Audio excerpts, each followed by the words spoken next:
নমস্কার আমার প্রিয় বন্ধুরা, আজকেও তোমাদের কাছে নিয়ে চলে এসেছি আরেকটি নতুন প্রবন্ধ। তো তোমরা ইতিমধ্যে দেখে ফেলেছো যে কোন প্রবন্ধ নিয়ে আজকে তোমাদের কাছে আলোচনা করবো, এবং তোমাদেরকে বলবো যে তোমরা যদি পারো এই প্রবন্ধটা তোমরা কিন্তু লিখে নিতে পারো। হয়তো তোমরা অন্যান্য বইতে এবং পেয়ে যাবে, তবে আমি ডেফিনেটলি বলতে পারি যে অন্যান্য বইয়ের থেকে আমার এই লেখা রচনাটা কিন্তু তোমাদের কাছে খুবই সহজ মনে হবে এবং খুবই সরল মনে হবে। এবং তোমাদেরকে আমি কনফার্ম বলতে পারি যে এই প্রবন্ধটা যদি তোমরা লেখো তাহলে তোমরা কিন্তু 10-এর মধ্যে অন্তত 9 থেকে 10 পর্যন্ত কিন্তু মার্কস কিন্তু তুলে আনতে পারবে পরীক্ষার জন্য। এবং সেটাও কিন্তু খুবই উপযোগী, তোমাদের যে কথোপকথন যদি এসে থাকে তো তার ক্ষেত্রেও কিন্তু উপকারী। তোমাদের ধরো কোনো টিচারের সঙ্গে কনভারসেশন করছো, কথোপকথন করছো, বা তোমাদের বন্ধুর সঙ্গে কথোপকথন করছো, যেসব পরীক্ষাতে আসে কথোপকথন সেগুলোর জন্য কিন্তু খুবই উপযোগী। একবার পড়লে তোমাদের এই প্রবন্ধটা সম্পর্কে একটা আমি বলবো যে তোমাদের মুখস্থ করার প্রয়োজন, যেমন তোমরা অন্যান্য বই থেকে পড়লে মুখস্থ করো, এটা মুখস্থ করার প্রয়োজন নেই, তোমরা নিজেরাই লিখতে পারবে। তো চলো তাহলে যেসব পয়েন্ট নিয়ে আমি আলোচনা করব সেটা আমি তোমাদেরকে দেখিয়ে দিচ্ছি। একটি গাছ একটি প্রাণ। তো এই প্রবন্ধটা মাধ্যমিক অর্থাৎ ক্লাস 10-এর জন্য 2011-তে এবং 2017-তে এসেছিল। তো আর সামনেই 2021 সালের মাধ্যমিক, হয়তো আসতেও পারে নাও আসতে পারে, তবে তোমাদেরকে বলে রাখবো যে আসুক আর না আসুক এ সম্পর্কে যদি তোমাদের একটা ছোট্ট ধারণা থাকে তাহলে কিন্তু তোমাদের এই রচনা লিখতে কোনো অসুবিধাই হবে না। তো আমি আজকেও বলবো যে এটা ক্লাস 7 থেকে তোমাদের ক্লাস 12 পর্যন্ত কিন্তু সমান উপযোগী এই প্রবন্ধ। চলো তো ভূমিকা থেকে শুরু করছি। রবীন্দ্রনাথ বলেছিলেন, বর্তমানে আমরা সভ্যতার যে প্রবণতা দেখি তাতে বোঝা যায় যে সে ক্রমশই প্রকৃতির সহজ নিয়ম পেরিয়ে বহুদূর চলে যাচ্ছে। মানুষের শক্তি জয়ী হচ্ছে প্রকৃতির শক্তির ওপর, তাতে লুটের মাল জমে উঠল তা প্রভূত। এই জয়ের ব্যাপারে প্রথম গৌরব পেল মানুষের বুদ্ধিবীর্য, কিন্তু তার পেছন পেছন এলো দুর্বাসনা অর্থাৎ দুর্যোগ। প্রকৃতিকে অতিক্রমণ কিছু দূর পর্যন্ত সয়, তারপর আবার সেই ফিরে আসে বিনাশের পালা। কিছুদিন পর্যন্ত আমরা প্রকৃতিকে জয় করতে পারবো, তারপর আবার সেই আমাদের কিন্তু প্রকৃতি আমাদের শেষ করার পালায় চলে আসবে। সেই বিনাশের পালা শুরু হয়ে গেছে। প্রকৃতিকে যথেচ্ছভাবে ব্যবহারের প্রতিক্রিয়ায় মানুষের জীবন আজ দুর্বিষহ হয়ে উঠছে। শুধু প্রকৃতি দূষণ প্রাকৃতিক দূষণ নয়, প্রাকৃতিক দুর্বিপাকের কাছেও মানুষ ক্রমশ অসহায় হয়ে পড়ছে। অর্থাৎ কখনো দেখবে তোমাদের যে ঝড় হচ্ছে, কখনো তোমরা দেখবে যে বন্যা হচ্ছে, কখনো ভূমিকম্প হচ্ছে, এই সব হচ্ছে প্রাকৃতিক দুর্বিপাক। এগুলোর দুর্বিপাকের কাছে ক্রমশ মানুষ অসহায় হয়ে পড়ছে। তো বন্যার সময় বুঝতেই পারছো যে সব ঘর ডুবে যায়, তো ঘর ডুবে গেলে মানুষ কি সেই গাছের তলায় থাকবে? এবং কখনো যখন ভূমিকম্প হয় সব ঘরবাড়ি এমনিতেই ভেঙে যায়, আবার তাকে শুরু করতে হয় নতুনভাবে। তারপর আবার ধরো দাবানল যদি আসে, বনগুলো সব পুড়ে যায়, বন জঙ্গলগুলো। এই অসহায়তা থেকে বাঁচতে গেলে প্রথমেই প্রয়োজন কি? গাছ লাগানো, কারণ একটা গাছ একটা প্রাণ। এটা তো গেল ভূমিকা। এবার চলো জীবমণ্ডলের উদ্ভিদের গুরুত্বটা একবার দেখে নিই। জীবমণ্ডলে দেখো, বলছে পৃথিবীর বায়ুমণ্ডল, অশ্বমণ্ডল ও জলমণ্ডল জুড়ে যেখানে জীবের বসবাস, অর্থাৎ বায়ুমণ্ডলে কারা থাকে না? বায়ুমণ্ডলে আমরা থাকি, অর্থাৎ মানুষ এবং বিভিন্ন রকমের জীবমণ্ডল। জলমণ্ডলে কারা থাকে? জলমণ্ডলে থাকে মাছ বা সরীসৃপ জাতীয় যেসব প্রাণী, এবং অশ্বমণ্ডলেও বিভিন্ন রকমের প্রাণী থাকে। তো এই সব মণ্ডলে জুড়ে যেখানে জীবের বসবাস, যে কোনো জীব থেকে জন্তু বা পোকা মাকড় যাই হোক, সবাই তো জীব। এই জীবের বসবাস তাকে জীবমণ্ডল বলে। সমুদ্র ট্রেঞ্চের 6000 মিটার গভীরতা থেকে ভূপৃষ্ঠে 6000 মিটার উচ্চতা 6000 মিটার উচ্চতা পর্যন্ত এই পরিমণ্ডলের বিস্তৃতি। অর্থাৎ তোমরা মাটির তলায় 6 কিলোমিটার তলা পর্যন্ত তোমরা যেমন প্রাণী পাবে, সেমনি মাটির ওপরেও 6 কিলোমিটার ওপর পর্যন্ত তোমরা প্রাণী পাবে এখানে, তাই বলেছে।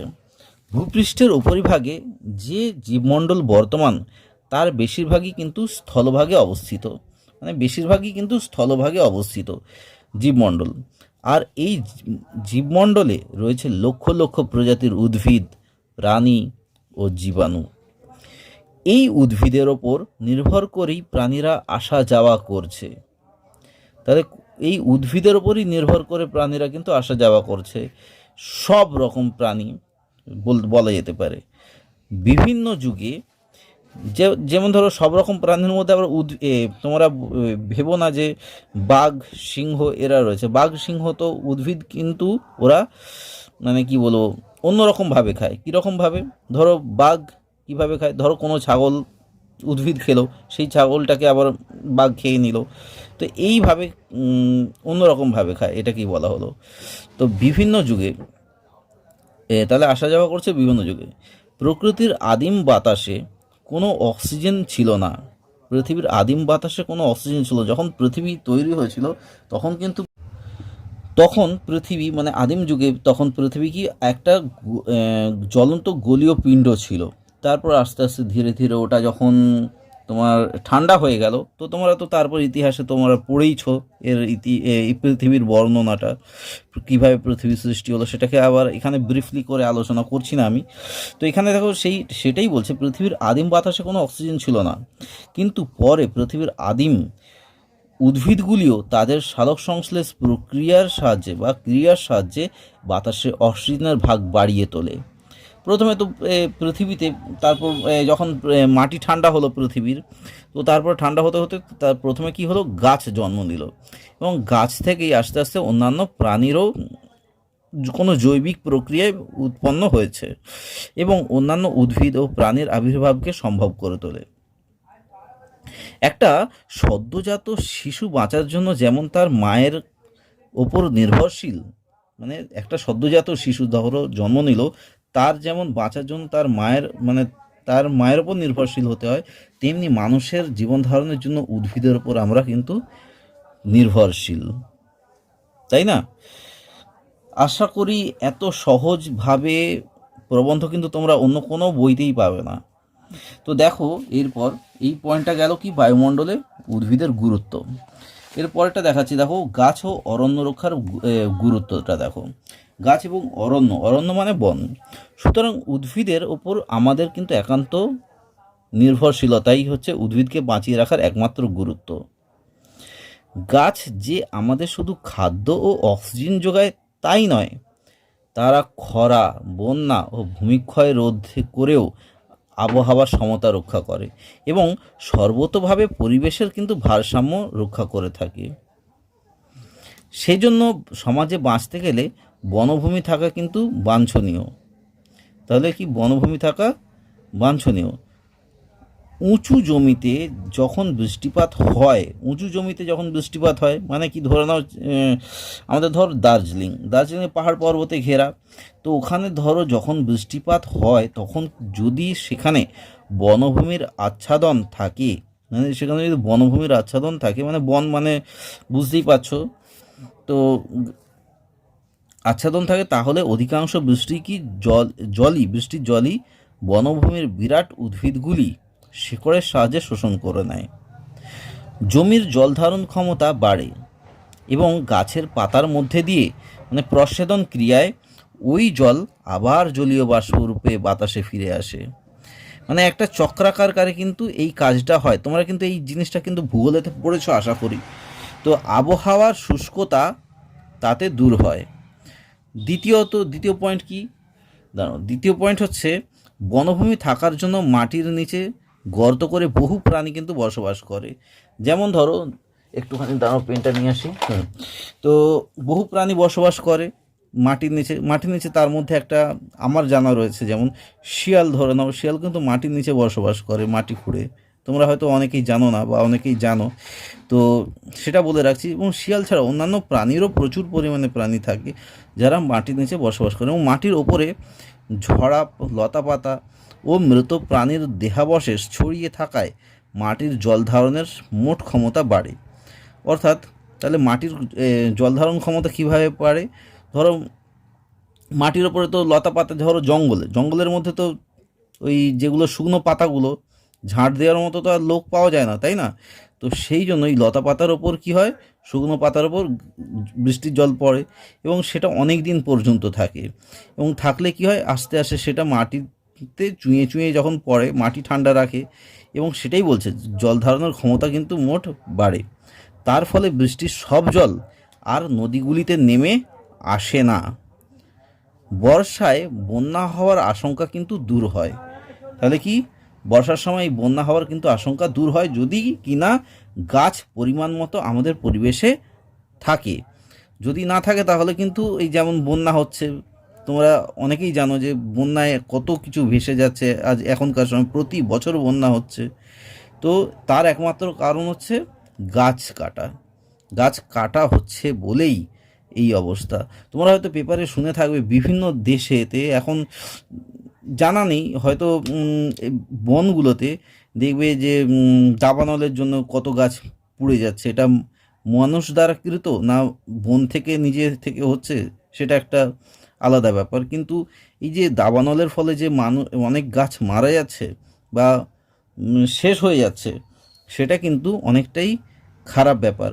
তো তার দিক থেকে আমাদের করা উচিত কি, প্রচুর গাছ আরও করে লাগানো, কিন্তু সেটা হয়ে উঠছে না।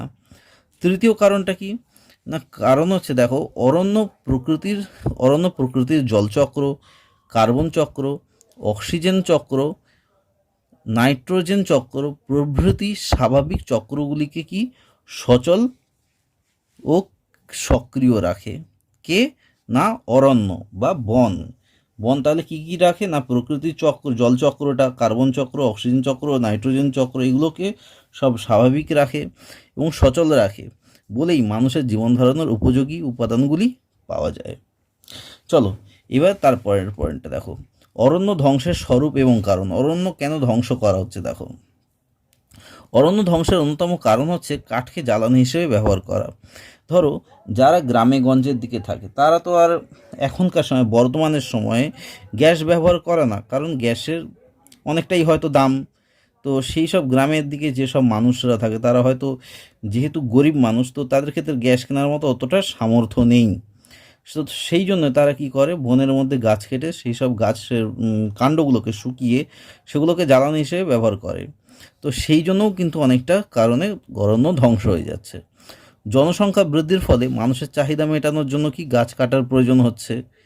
প্লাস্টিক ও কাগজ শিল্পে কাঠের চাহিদা দারুণ বাড়ছে। তোমরা যে এই যে খাতা থেকে আমি যে তোমাদেরকে এটা পড়াচ্ছি, লেখাটা পড়াচ্ছি, এই খাতা তৈরি করতেও কিন্তু গাছ লাগে। তো এই গাছ কেটেই এত কিছু হয়। গ্রিন হাউস এফেক্টের ফলেও কিন্তু গাছ নষ্ট হচ্ছে। গ্রিন হাউস এফেক্ট হলো মানুষের সৃষ্ট তাপ দূষণ সমস্যা। ব্যাপক হারে কয়লা, কাঠ, পেট্রোলিয়াম পোড়ানোর কারণে তাপমাত্রা স্বাভাবিকভাবে বাড়ছে এবং তার প্রভাব পড়ছে উদ্ভিদের ওপর। অরণ্য ধ্বংসের আর এক ভয়াবহ সূত্রপাত দেখা যাচ্ছে। দেখো এটা দেখিনি, হ্যাঁ দেখা যাচ্ছে হিমালয় অঞ্চলে। কি হচ্ছে না, যা ওক পাইনের জন্য বিখ্যাত। হিমালয় তো ওক পাইন গাছ, এইসব ধরনের গাছ হয়। তো একটা কমা হবে, তো বিখ্যাত, হ্যাঁ। তাপমাত্রা বৃদ্ধির ফলে হিমালয়ের বুকে তাপমাত্রা তো বাড়ছে দিন দিন, এই গ্রিন হাউস এফেক্টের ফলে তোমরা জানো। এবং আমাদের যে ওজোন লেয়ারটা রয়েছে, মানে বাতাসে আমাদের পৃথিবীর ওপর যে ওজোন লেয়ারটা রয়েছে, আস্তে আস্তে কী হচ্ছে, সেটা কার্বন ডাইঅক্সাইড এত বেড়ে যাচ্ছে যার জন্য ওজোন লেয়ারটা কিন্তু অনেক জায়গায় গর্ত হয়ে যাচ্ছে। এবং ডাইরেক্ট যদি ওই ওজোন লেয়ার যদি না থাকে, ডাইরেক্ট যদি এই সূর্যের রশ্মি আমাদের গায়েতে পড়ে, কিছুদিন পর আমাদের কি ত্বকের ক্যান্সার হবে। তোমরা হয়তো এটা জানো বা পড়েছো, এটা কিন্তু যারা জানো না বা পড়োনি, এটা কিন্তু তোমাদের জেনে রাখা কিন্তু খুবই প্রয়োজন। তো সেই জন্য কিন্তু গাছের কিন্তু খুবই প্রয়োজন। তো তাপমাত্রার বৃদ্ধির ফলে হিমালয়ের বুকে বিস্তৃত হিমরেখা শুরু হয়েছে। মানে হিম মানে হচ্ছে তোমার বরফ, ওই বরফের রেখা শুরু হয়েছে। তাতে কি বরফ ও গ্লেসিয়ারের স্তূপ গলে নিঃশেষিত হয়ে এলে হিমালয়ের পাদদেশের, মানে হিমালয়ের নিচের অরণ্য কিন্তু ধ্বংস হয়ে যাবে। মানে হিমালয়ের ওপরে যেসব বরফ রয়েছে সেটা যদি মানে শেষ হয়ে যায়, মানে বরফগুলো যদি গলে যায়, তাহলে হিমালয়ের নিচে যে বন রয়েছে সেগুলো কিন্তু সব শেষ হয়ে যাবে। সেই সঙ্গে ধ্বংস হয়ে যাবে, অর্থাৎ শেষ হয়ে যাবে 3000 প্রজাতির হিমালয়ান উদ্ভিদ। মানে হিমালয়ের কাছে হিমালয়ের পর্বতের কাছে 3000 প্রজাতির গাছ রয়েছে, এবং তারও বেশি থাকলেও থাকতে পারে। সেই সব গাছ কিন্তু মারা যাবে। তার মধ্যে বিখ্যাত যেসব গাছ রয়েছে সেগুলো হচ্ছে রডোডেনড্রন, তোমরা নাম শুনেছ নিশ্চয়ই, মেকানপসিস, সসোরিয়া ইত্যাদি। শুধু গাছ লুপ্ত হবে না, গাছের সঙ্গে কিন্তু বসবাসকারী বহু প্রজাতির উদ্ভিদও নষ্ট হয়ে যাচ্ছে। যেমন অরণ্য ধ্বংসের ফলে, মানে এগুলো শেষ হয়ে যাচ্ছে অরণ্য ধ্বংসের ফলে। দেখে নাও, পৃথিবী থেকে 20,000 উদ্ভিদ চিরতরে অবলুপ্ত হতে চলেছে। দেশের মধ্যে বনভূমির পরিমাণ কমতে থাকায় বন্য প্রাণী মানে কি, যেমন হচ্ছে ঈগল, বাজ পাখি, তোমরা হয়তো যারা হয়তো দেখে থাকবে, এখন কিন্তু ঈগল এবং বাজ পাখির সংখ্যা অনেকটাই কমে গেছে। তোমরা হয়তো জানো না ঈগল বা বাজ পাখি কেমন দেখতে। তারা হয়তো চিড়িয়াখানায় যাও, ঈগল বা বাজ পাখি কেমন দেখতে। তো চিড়িয়াখানা তো এখন আর ঈগল বাজ পাখি তেমন একটা পাওয়া যায় না। আগে ঈগল বা বাজ পাখির জন্য তোমাদেরকে বলবো যে এই যে মোবাইলের টাওয়ারগুলো, তার জন্যও কিন্তু অনেকটাই দায়ী ঈগল বা বাজ পাখি কমে যাওয়ার কারণে। আর ঈগল বা বাজ পাখি কিন্তু এখন বড় বড় গাছেতেই আগে মানে বাসা বাঁধতো, এখন অনেকটাই কমে গেছে, দেখাই যায় না আকাশে। তো দেখো, এই দেশের মধ্যে কি বনভূমির পরিমাণ কমতে থাকার জন্য বন্য প্রাণীদের অর্থাৎ ঈগল বাজ পাখির সংখ্যাও কিন্তু হ্রাস পাচ্ছে। তো ফলে পরিবেশের কিন্তু ভারসাম্য বিঘ্নিত হচ্ছে। তো দেখো এবার বন ও গাছ রক্ষায় করণীয়, বন এবং গাছ রক্ষা করাটা কীভাবে আমরা সেটাকে রক্ষা করতে পারি। দেখো, যে কোনো সমস্যার স্বরূপ এবং তার ভয়াবহতা সঠিকভাবে উপলব্ধি করা যায়, তাহলে সমস্যার কিন্তু নিরসন দুরূহ হয়ে পড়ে না। আমরা যদি তাহলে কোনো সমস্যায় পড়ি, তো সেইটাকে যদি আমরা ঠিকমতো চিহ্নিত করতে পারি এবং সেটাকে যদি আমরা সময় মতো উপলব্ধি করার পর, তাহলে কি সমস্যার কি সেটা দুরূহ হয়ে পড়ে না। সেই জন্য দরকার যেসব ব্যাপারগুলো, সেগুলো আমি তোমাদেরকে এখানে দেখাচ্ছি। দেখো, তো এক নম্বর হচ্ছে মানুষের সার্বিক সচেতনতা বৃদ্ধি। মানুষের সব রকম দিক থেকে বোঝানো যে গাছের ব্যাপারগুলো এবং পরিবেশের ব্যাপারটাগুলো বোঝানো, গাছের সঙ্গে পরিবেশের কি সামঞ্জস্যতা রয়েছে সেটা কিন্তু বোঝানোর জন্য। এই জন্য পরিবেশ বিজ্ঞানী ও সরকারের যৌথ সমন্বয় কমিটি গঠন। এটা তো গেল 1 নম্বর, ঠিক আছে। এবার 2 নম্বরটা দেখো, 2 নম্বরটা হচ্ছে পতিত জমি উন্নয়নে কর্মসূচি গ্রহণ। যেসব জমি পড়ে রয়েছে সেই সব জমিগুলোতে আরও নতুন কিছু করা যায় কিনা সেটা কিন্তু দেখতে হবে। আমার তো মনে হয় সেই সব পড়ে থাকা জমিতে, যেখানে চাষাবাদ হয় না, সেই সব জমিতে বড় বড় গাছ লাগানো উচিত।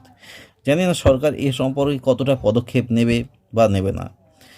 মানুষ যেভাবে বন কেটে জ্বালানি ব্যবহার করছে তা প্রতিহত করা ও বিকল্প উপায় জানানো। তো বিকল্প উপায় একমাত্র একটাই, কি, ওই গ্যাসেতে রান্না করা বা হিটারে রান্না করা, মানে ইলেকট্রিক চুল্লিতে রান্না করা যেটাকে বলা হয়, এই সব। এটা হচ্ছে 3 নম্বর পয়েন্ট। 4 নম্বর পয়েন্টটা কি না, সমাজভিত্তিক বনসৃজন প্রকল্পে বেশি মানুষকে অন্তর্ভুক্ত ও দায়বদ্ধ করা। মানে সমাজভিত্তিক কি বনসৃজন, মানে কি বন তৈরি করা, মানে বন তো নিজে থেকেই তৈরি হয়। যেমন আমাদের যে আমাদের দক্ষিণের দিকে কি বন রয়েছে, সুন্দরবনটা তো আর মানুষের তৈরি করেনি, ওটা পৃথিবী থেকে নিজে থেকে তৈরি হয়েছে। তো সেটাই বলছে। এবার সমাজভিত্তিক বনসৃজন মানে আমরা নিজেরা বন তৈরি করব, এই প্রকল্পে মানুষকে বেশি করে অন্তর্ভুক্ত করা। 4 নম্বর, তাহলে কিন্তু গাছের দ্বারা কিন্তু মানুষগুলো বাঁচবে, মানে আমরা বাঁচবো এবং অন্যান্য প্রাণীও বাঁচবে আমাদের থেকেও। আর কি 5 নম্বর পয়েন্টটা হচ্ছে বিদ্যালয় পাঠ্যক্রমে বন সৃজন ও বনরক্ষার ব্যাপারে প্রয়োজনীয় বিষয় পাঠ্যতালিকাতে রেখে তার জন্য বাস্তব কর্মসূচি, মানে প্রত্যেক বছর গাছ লাগানোর ব্যাপার নিয়ে ওই যে বিদ্যালয়ের যে পাঠ্যক্রমে সেটাকে অন্তর্ভুক্ত করা। এবার দেখো, বিশ্ববিদ্যালয় স্তরে, মানে যারা আরও উঁচু স্তরে পড়াশোনার লেভেলে, বন সম্পর্কে গবেষণায় উৎসাহিত করা, মানে বন সম্পর্কে যাতে গবেষণা করে সেসব সম্পর্কে উৎসাহিত করা। 7 নম্বর হচ্ছে শহরের মানুষদের, মানে যারা শহরে থাকে, যারা বন কেটে জলাভূমি ভরিয়ে নগর গড়ছেন, তাদের বৃক্ষ নিধনের ভয়াবহতা সম্বন্ধে সচেতনতা করা, মানে তাদেরকে এইসব মানে যে ভয় দেখানো যে গাছ কেটে, যে তোমরা যে গাছ কাটছো তার ফলে আমাদের পরিবেশের কী কী ক্ষতি হচ্ছে সেই সব সম্পর্কে কিন্তু বোঝানো। ঠিক আছে, একটা গাছ মারা মানে প্রায়, আমি তো বলবো একটা বড় গাছ মারা মানে প্রায় 20খানা মানুষের জীবন কেড়ে নেওয়া, তো বড় গাছের ক্ষেত্রে। তাহলে মানে বুঝতেই পারছো যে একটা গাছের ভূমিকা কতটা একটা পরিবেশের জন্যে দরকার। শুধু মানুষকে মারা না, একটা গাছের সমস্যা একটা মানুষ না, মানে অন্যান্য প্রাণী যেমন হচ্ছে তোমাদের সেই গাছের মধ্যে বাসাবাধ্য পাখি, প্লাস সেই গাছের সেই গাছের নিচে থাকতো কত ইঁদুর, বা ধরো ইঁদুর গর্ত করে থাকে না, বা তার নিচে থাকতো কত পিঁপড়ে বা অন্যান্য ছোটো ছোটো প্রাণী, সেই সব, তো সবকে কিন্তু ধ্বংস করে দেয়। উপসংহারে এবার চলে আসি, সচেতনতাই পারে যে কোনো বিপদ থেকে উদ্ধার করতে। মানে সচেতনতা মানে বুদ্ধি, বা তোমাদের যে যেটাই বললাম বুদ্ধি বা শিক্ষা, মানে শিক্ষিত যেটা, তো সেই সচেতনতা বৃদ্ধি করা এবং তার জন্য কি মূল্যায়ন হচ্ছে ব্যবস্থা ও সমন্বয় চিন্তাধারার প্রয়োজন। গাছ তথা বনের উপযোগিতার ইতিহাস তুলে ধরে আমাদের শপথ নিতে হবে, মানে প্রতিজ্ঞা করতে হবে, একটি গাছ একটি প্রাণ। সুতরাং প্রত্যেকে একটি করে গাছ লাগান, কারণ বাঁচতে গেলে খাদ্য চাই, খাদ্যের জন্য আবার চাই কৃষি, মানে কৃষিকাজ তো করতে হবে, কৃষির জন্য আবার বৃষ্টি চাই। তো তুমি যে গাছ পুঁতেই যে ছেড়ে দিলে তাই না, তার জন্য আবার বৃষ্টি চাই, বৃষ্টির জন্য চাই মেঘ। তাহলে মেঘ কী করে হবে? মেঘের জন্য অবশ্যই চাই আবার গাছ, আর গাছ বাঁচলে বাঁচবে প্রাণ। তাহলে তোমাদের আজকের এই যে প্রবন্ধটা আমি তোমাদেরকে শেয়ার করলাম, দেখো এই প্রবন্ধটা তোমাদের কেমন লেগেছে বলো। আমি তো আমি তো বলবো যে আশা করি বেশিরভাগ বন্ধুরই ভালো লাগবে, কারণ এত সহজ প্রবন্ধ কিন্তু তোমাদের বইতেও নেই। তো বন্ধুরা, আজকের এই প্রবন্ধটা তোমাদের কেমন লেগেছে অবশ্যই কমেন্ট করে জানিও। তোমরা যদি এই চ্যানেলে নতুন হয়ে থাকো অবশ্যই চ্যানেলটা সাবস্ক্রাইব করে সঙ্গে থেকো, কারণ এই চ্যানেলে কিন্তু প্রত্যেকটা এপিসোডে কিন্তু পড়াশোনা সংক্রান্ত কিন্তু আলোচনা করা হয়, এবং হয়তো কিছু কিছু ক্লাসের হয়তো আলোচনা নাও করা যেতে পারে, তো সেগুলো হয়তো পরে আলোচনা করা হবে। তবে আমি তোমাদেরকে বলবো যে তোমরা এইসব পড়াশোনা যদি দেখো তোমাদের কিন্তু কোনো ক্ষতি হবে না, অবশ্য তোমাদের একটা ভালো লাগবে, একটা সময় কাটানোর জন্য এবং কিছু জানার জন্য এই চ্যানেলটা কিন্তু তোমাদের কাছে অনেকটাই উপযোগী। আর কমেন্টে অবশ্যই বলো যে তোমাদের কোন পড়াটা নিয়ে আলোচনা করলে তোমাদের আরও সুবিধা হবে এবং তোমরা মন দিয়ে আগ্রহ দিয়ে দেখবে। তো বন্ধুরা, আজকের মানে ভিডিওটা এখানেই শেষ করছি। তোমাদেরকে বলবো খুব খুব ভালো থেকো এবং সুস্থ থেকো। আর একটা ব্যাপার যে শেয়ার করো অবশ্যই চ্যানেলের লিঙ্কটা, যাতে অন্যান্য বন্ধু বান্ধব তোমাদের দেখতে পারে। অবশ্যই ফ্যামিলি সার্কেলেও শেয়ার করো, তাহলেও তারাও হয়তো শিখতে পারবেন বা তারাও হয়তো ভালো লাগবে। ঠিক আছে, তো শেয়ার করবে তোমরা হোয়াটসঅ্যাপে, ফেসবুকে বা ইনস্টাগ্রামেও শেয়ার করতে পারো, ওখানেও অনেক বন্ধু বান্ধবেরা দেখতে পাবে। তো হয়তো যারা এমনি ধরনের প্রবন্ধ খুঁজছে, এত সোজা প্রবন্ধ, তারা হয়তো তোমাদের এই একটা শেয়ারে অনেকটাই উপকার পাবে, এটার জন্যই শেয়ার করতে বলা। চলো, আজকের সময়টা অনেক শেষ করলাম। আর একটা ব্যাপার, যে তোমরা যে এতক্ষণ ধরে ভিডিওটা দেখলে তার জন্যে অসংখ্য ধন্যবাদ জানাই। খুব তাড়াতাড়ি দেখা হচ্ছে নেক্সট ভিডিওতে, ততক্ষণের জন্য বলো বাই, ভালো থেকো।